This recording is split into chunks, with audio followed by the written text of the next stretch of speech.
The solution has not been created by that pressure group, and they are resistant to it because they have an institutional preference for something else, which is actually inferior. But I honestly think these people would want to destroy the tobacco industry if all it sold was biscuits. There has also been a huge amount of institutional resistance to this because the institutional preference is effectively for prohibition.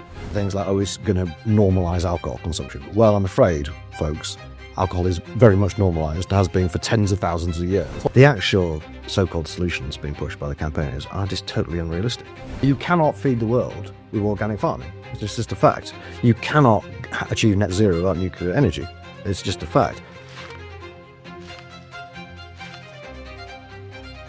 Hello and welcome to the IEA podcast. I'm Callum Price, Director of Communications. Today I'm joined by Dr. Chris Snowdon, our Head of Lifestyle Economics at the IEA. Chris, you've written and curated a series of pieces for our Substack on IEA Insider called Not Invented Here. Could you give us an explanation, first of all, what you mean by not invented here?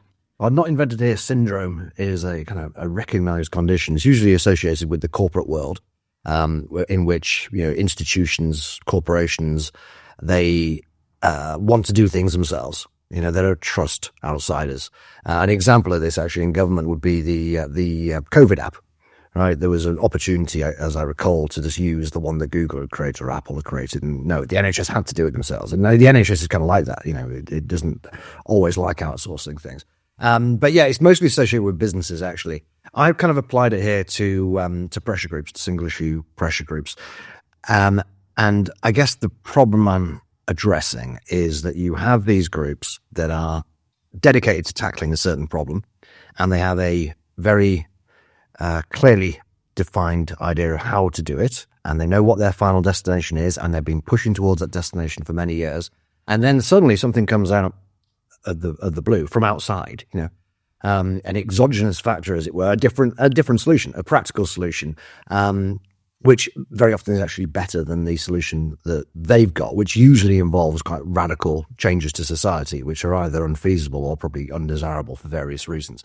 But a solution lands on them from outside, and not everybody in the campaign group is against it by any means, but a lot of them are. And that's what I mean by not invented here. The solution has not been created by that pressure group, and they are resistant to it because they have an institutional preference for something else, which is actually inferior. So to perhaps oversimplify it, but it's almost like playground politics, isn't it? We always play with my football every day, and it's great, and we all love it. And suddenly the new kid arrives with a better football, and everyone wants to go and maybe play with them. But I'll say, no. Find reasons to say that football isn't as good as my football because of X, Y, Z. Yeah. Purely because, well, I'm used to playing with this. I like to play with this one. This is what we've always done. This is... Yeah, well, there's something called conceptual conservatism, which has nothing to do with big C conservatism, but it's a sort of a cognitive bias in which you're just used to thinking a certain way, and you find it very difficult to change your mind. And I think that is part of the problem. I don't think it's the only reason for this particular kind of phenomenon when it comes to single issue pressure groups. But yeah, just being stuck in your ways, for want of a better term, is definitely part of it. So could you walk us through some examples? I mean, in the pieces on Substack, there are sort of 6 examples, but could you give us put some meat on the bones of this? A lot of it's in the fields that you do a lot of work on in lifestyle economics. Could you walk us through some of those examples? Yeah, sure. So one of them is Ozempic or Wegovy or semaglutide, the new generation of weight loss drugs, which are proven in randomized controlled trials and have been seen in the real world to really work. And they're the first thing, other than maybe bariatric surgery, that actually does really work in getting people to lose weight. So this, you would think, would be embraced eagerly and enthusiastically by people in public health, and particularly people who are dedicated to tackling obesity. But a lot of these people in public health, they have their institutional preference, which is essentially changing what they call the food environment and redesigning our towns and cities to make people walk more. The things that are not really very practical would require a lot of money and pretty radical, right? But it's about changing corporations, big food, they don't like the big food corporations. They're going to have to be regulated. We're going to have to ban the advertising of all these different products. We're going to go to war on ultra processed food. Well, you can do that, but where it's been tried in the past, it hasn't worked. We have actually got quite a few anti-obesity policies in this country, including things like the sugar tax, mandatory calorie labeling. none of these things have worked thus far, and I suspect that the new wave of policies going to be introduced this year won't have any effect either. But we do know for a fact that these weight loss drugs work. Now, there are issues around it because they're very expensive, right? Although within 10 years they won't be because they'll be off patent. Nevertheless, they're clearly a good thing. And to be fair, quite a lot of people in public health have embraced them and said, yeah, this is definitely part of the answer. But there's been a surprising amount of resistance, not just from people in public health, but from various pundits and commentators. I quote quite a few, particularly from The Guardian. The kind of left-wing critique is that this lets the junk food companies off the hook, or this is going to line the pockets of Big Pharma. I don't think it actually does let the junk food companies off the hook, by the way, because they're going to sell less food, right? It's essentially these are appetite suppressants.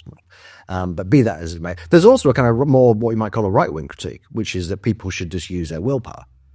And in particular, the NHS shouldn't be prescribing these things because, this is something that people brought on themselves and something that they should deal with as individuals. So look, I'm not saying that Wegovy is the whole answer, but it is interesting to see so much resistance on what are basically moral grounds from both left and right. And the language that you point to, lets food companies off the hook, is potentially a bit of a signal for what they're actually worried about when they're trying to tackle obesity. Are they really trying to tackle obesity, or maybe that's a bit of a giveaway for what their actual underlying intentions are, explicit or otherwise? Yes, exactly. And this is one of the themes that runs through all the case studies in the Not Invented Here series, is this kind of what Christian Niemitz calls anti-producerism. They don't necessarily want to solve the problem. They want to, well, in many cases, just end capitalism. Yeah. So what other examples do we have? You do a piece on smoking, for example. Yeah. So I mean, this is a really good example. You have obviously a big anti-smoking lobby. Governments have been spending huge amounts of money and lots of effort and passing more and more draconian legislation to try and clamp down on smoking and effectively eradicate it. And it's now openly the target is to have a tobacco-free world, or smoke-free world. And then something falls out of the sky, which are e-cigarettes, which again clearly work. And we've got randomized control trials and lots of epidemiological evidence, observational evidence showing that they work. And indeed, personal testimony, like me, someone who was a very prolific smoker, gave up over a decade now because of e-cigarettes, and there are millions of people like me. So again, you would think that people who want to have a smoke-free world would be delighted to find not just e-cigarettes, which are obviously involve no smoking, but nicotine pouches, snus, heated tobacco. There are a growing number of options, right, which allow people to consume nicotine, which isn't a health problem, without inhaling the smoke, which is a serious health problem. And again, and particularly in this country, to be fair, plenty of public health people have said, yeah, this is fantastic. This is exactly what we need. This is probably the most effective thing we've had so far in getting people to stop smoking, and indeed stopping people taking up smoking in the first place. But there has also been a huge amount of institutional resistance to this because the institutional preference is effectively for prohibition. Okay, we've got the tobacco and vapes bill going through now. That is, in its own kind of weird and gradual way, prohibition. And it's always realistically been the end goal for the anti-smoking movement, certainly for the last 15, 20 years. And suddenly you've got something that the free market has created, that the tobacco industry has since got into, which of course they have a big kind of moral problem with.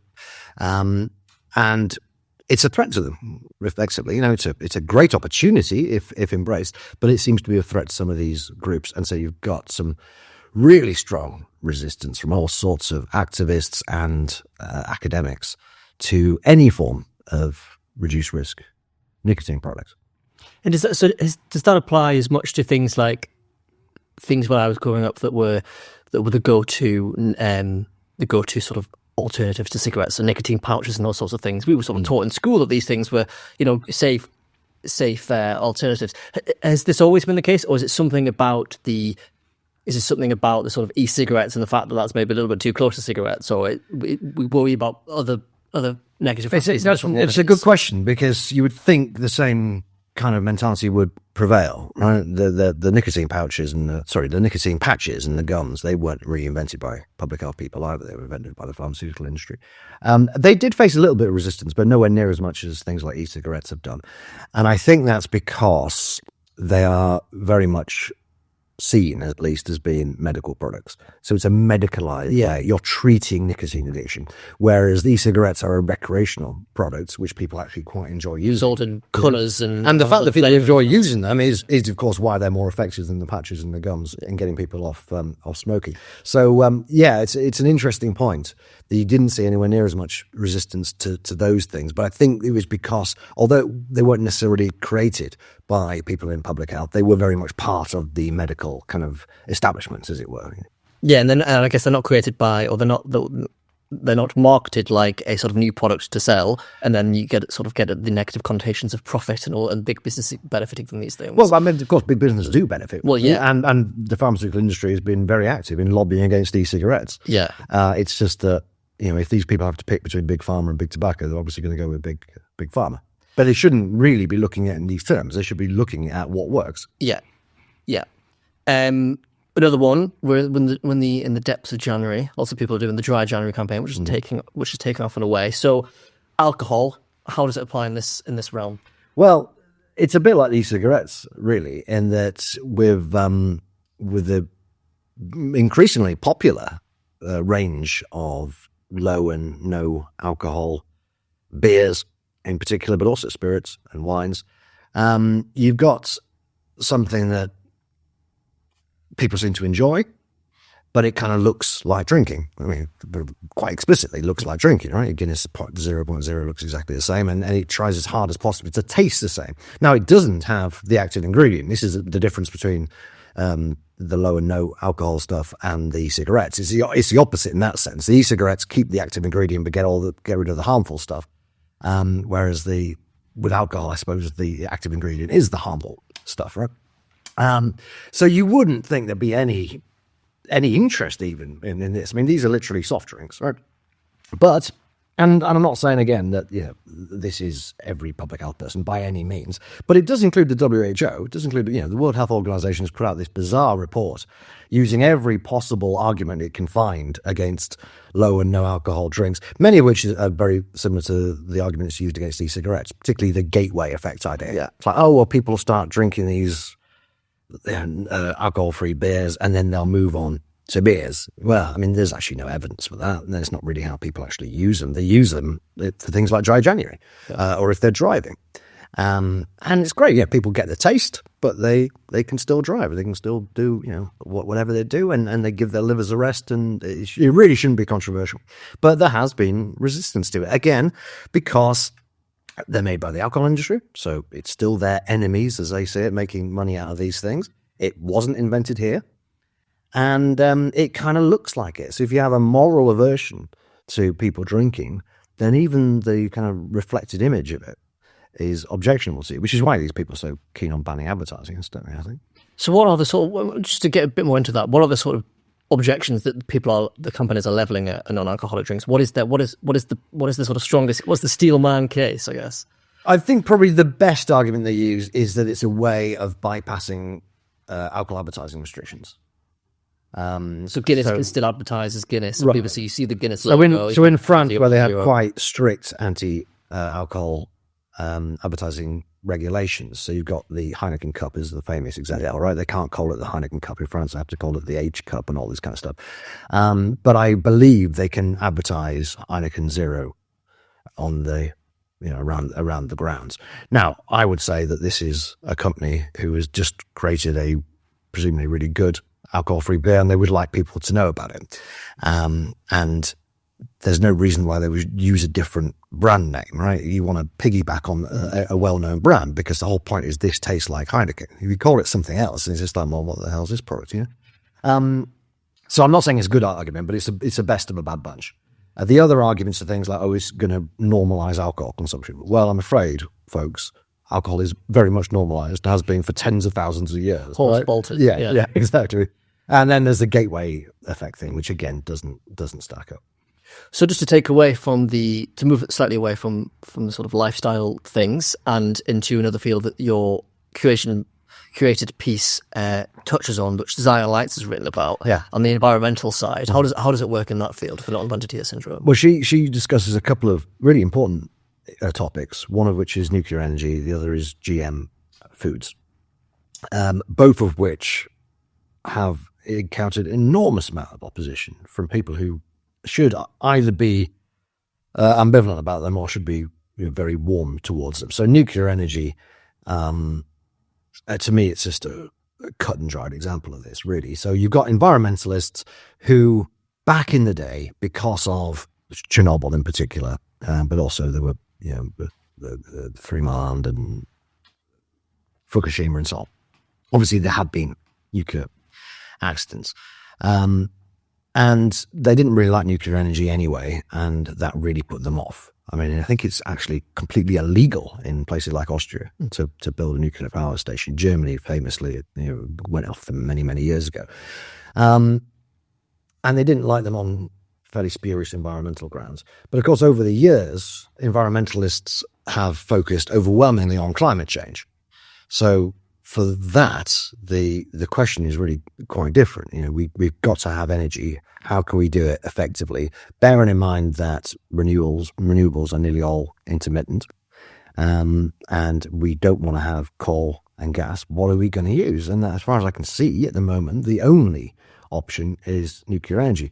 But they are stuck in their ways, and it comes out of the hippie movement and all sorts of things, right? These people have never liked nuclear power, and they're not going to change their mind now, even though it's actually the only practical way of addressing this. GM foods, again, I mean, opposition to it is essentially superstitious, really. I mean, there is just simply nothing wrong with GM crops. There's a broad scientific consensus that these foods are not going to do whatever these people think they're going to do, cause you to have cancer or whatever. I mean, they're not just fine; they are really, really important for feeding the world, and in particular, golden rice, which again, every credible scientist thinks golden rice is a fantastic product. It's going to stop, or it does stop, any number of cases of malnutrition and blindness. But most of the environmental groups are completely against it and have effectively stopped it being used in several places around the world, to the great detriment of public health. Why are they against it? Well, basically, again, it comes down to a sort of romanticization of peasant life, which is quite common in the environmental movement. They really like organic farming. They see GM technology as being like the absolute opposite of organic farming. They're not even that keen on fertilizers, these people. So it doesn't seem to make a lot of sense. I think Zion makes a very good argument around it, trying to explain what these people are thinking. From the outside, it seems completely insane. It really does. And it seems particularly insane on, I guess, across the piece on all those examples that you've given, but in particular on the environmental side, because the environmentalists make such a song and dance about follow the evidence. We're just doing what the scientists say. They love to say that. And that's normally about starting up the case for climate change, which is reasonable, but selective on which scientists and which evidence they want to follow in these instances. Yes, I mean, again, a very good point. It's obviously inconsistent. They're interested in the science that they agree with. Yeah. It's, I think, completely indefensible the way that they have scared people about both those technologies. But I mean, nuclear power, as Zion points out in the piece, there have been only ever a few thousand deaths as a result of nuclear power disasters, and nearly all of those are Chernobyl. There wasn't a single person killed at Fukushima. You compare that to the number of deaths that have been caused every year from just pollution from coal power stations being used, apart from anything else. It's just a completely disproportionate reaction. And the activists have been very much complicit in scaring the public about technologies that are effectively life-saving on a huge scale. So why does this happen? Zooming out, why are people like this? Why do people not want to hear solutions that weren't invented here? I think there are a few reasons. And I think it's important to recognize that people join campaign groups for different reasons. And you only really find out what their motives are when you do get this new road opens up. When everybody's moving in the same direction, everyone looks like they've got the same kind of values and interests. But actually, not everybody is moving to the same destination. So, for example, with e-cigarettes, there are plenty of people involved in anti-smoking groups going back decades who just want people to not be smoking, right? And then haven't got a moral objection to people using nicotine, or even a moral objection to the tobacco industry making money, as long as they're not selling cigarettes. But then you've got other people who at some point along the way, at least, have just decided that their main objective is to destroy the tobacco industry, to bankrupt it. Or you've got people who just have a moral objection to people enjoying themselves, or they have a moral objection to addictive pleasures and vices. There are all sorts of reasons why people actually join these organizations. I think there's an element possibly of the sunk cost fallacy there. So, if you've spent the last 40 years trying to, radically change the food environment or destroy big tobacco or, abolish nuclear energy, then I guess it's hard to suddenly change your mind. And you think, well, I've just kind of wasted my life because these other things come along now, and either, I'm going to have to do a U-turn or, I don't know what. So possibly a bit of sunk cost fallacy. Definitely this anti-producerism thing that Christian's written about. I think for some activists that has taken precedence over the original aim of these groups. And to go back to tobacco again. Until relatively recently, having a smoke-free world was entirely consistent with destroying the tobacco industry, right? Because the tobacco, that's all they sold really was tobacco. So we're going to get rid of smoking. There's no place for a tobacco industry.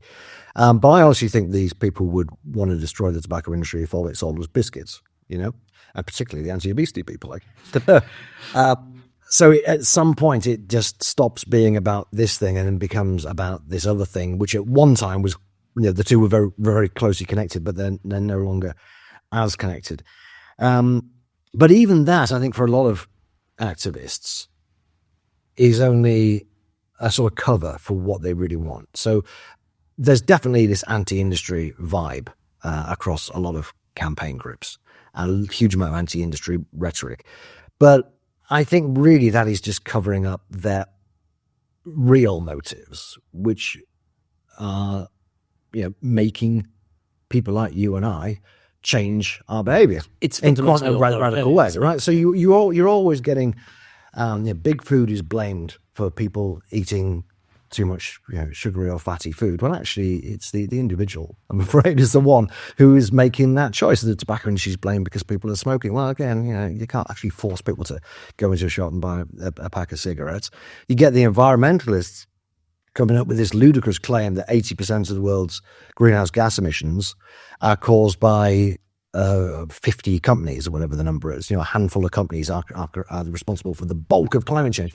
Well, of course, every single one of these companies is either selling fossil fuels or cement, right? They're not actually burning them. Yeah. They're not using them, they're just selling them. So really, are they actually responsible? No, it's actually people like, it's us. It's the whole world's population are responsible for releasing greenhouse gas emissions because we're the ones who are buying it, putting it in our car and burning it. But they don't want to say that. They'd rather try and blame some faceless corporation. But at the heart of what they object to actually is just our behavior. And they want to change that. And they want to change it quite radically. And I think ultimately of all those kind of explanations I've given as possibilities, I think that's really what it comes down to for most of them. I think it's about competing visions of the good life.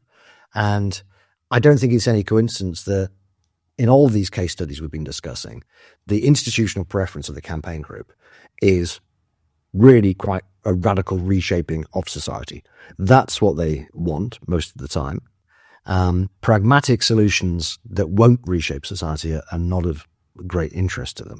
This doesn't always have to be degrowth or anti-capitalism, although it often is, but it could be, prohibition is a pretty radical, change to society, right? But that is really the institutional preference for a lot of people in tobacco control, and I suspect ultimately alcohol control.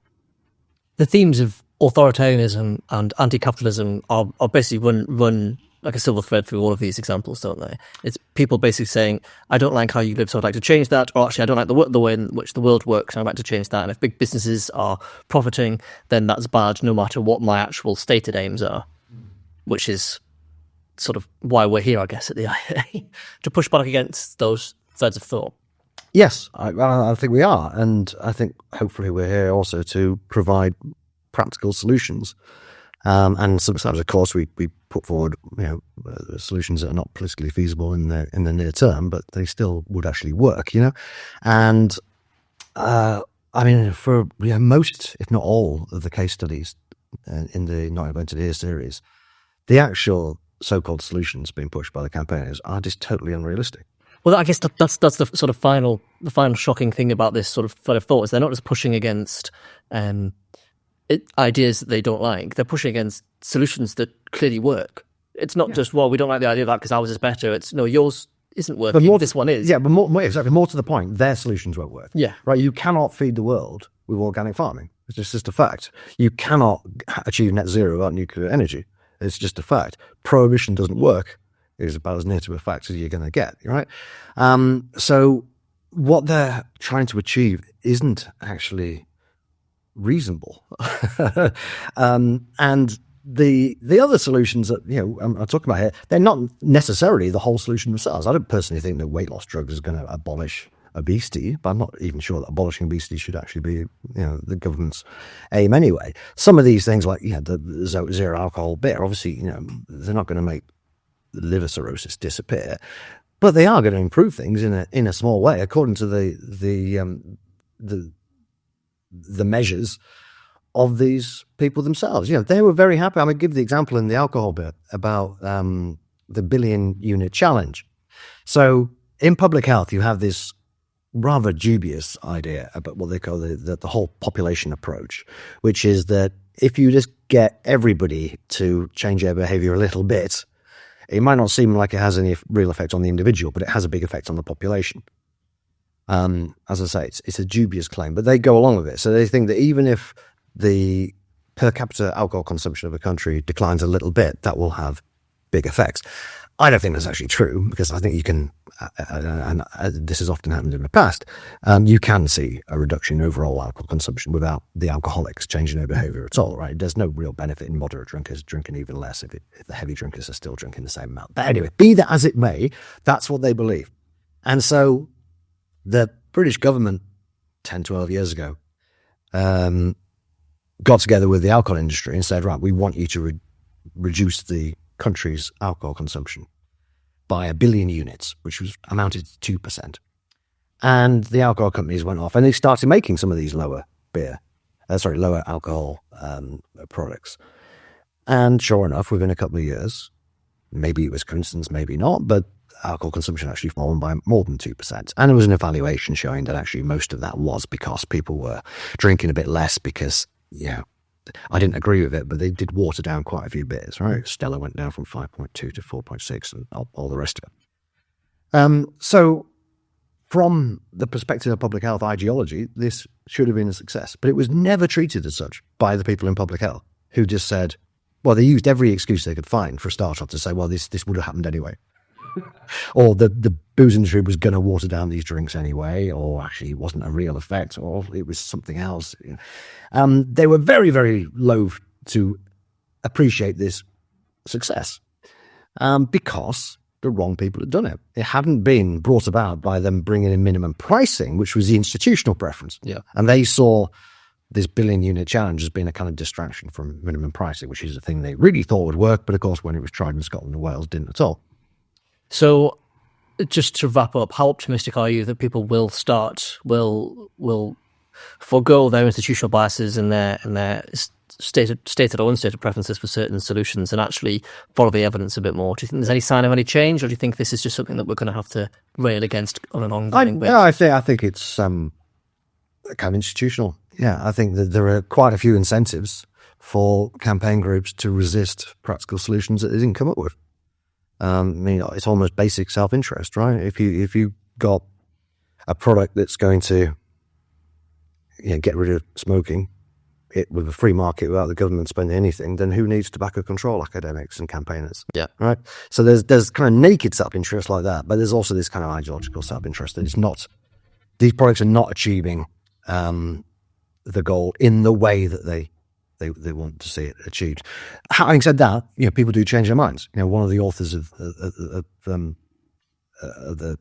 not invented here article, Zion Leitch, very famously changed her mind. She was at Extinction Rebellion and she just could not bring herself to parrot the Extinction Rebellion lines about this because she just knew they were untrue, that nobody is seriously claiming billions of people are going to die in the next 10 years as a result of climate change. So she not only changed her mind and left Extinction Rebellion, but she became a very prominent advocate of nuclear energy. And that's made her a pariah with her old comrades, but she actually wants to see net zero be achieved, right? She doesn't want this grandstand about it and glue her hands to the road. She actually wants to do this because she thinks it's very important.